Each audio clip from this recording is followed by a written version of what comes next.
Welcome to the Tech Egg. Don't get scrambled. Enjoy the video. In this video, I will show how to make chicken and corn chowder. Start by gathering the chicken, corn, potatoes, onion, celery, broth, cream, butter, and seasonings. Begin by sautéing onion and celery until soft, then add diced potatoes and broth to simmer. Shred cooked chicken and stir into the pot with corn and cream.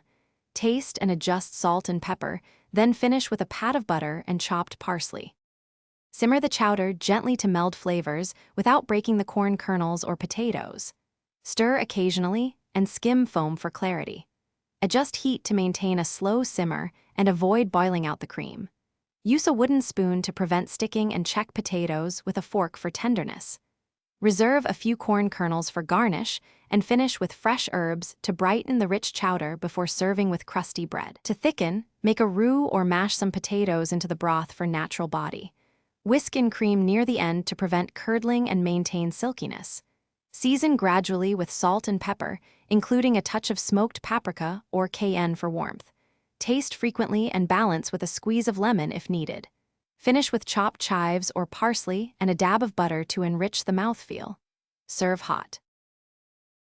Thanks for watching. Consider subscribing if I helped unscramble your problems.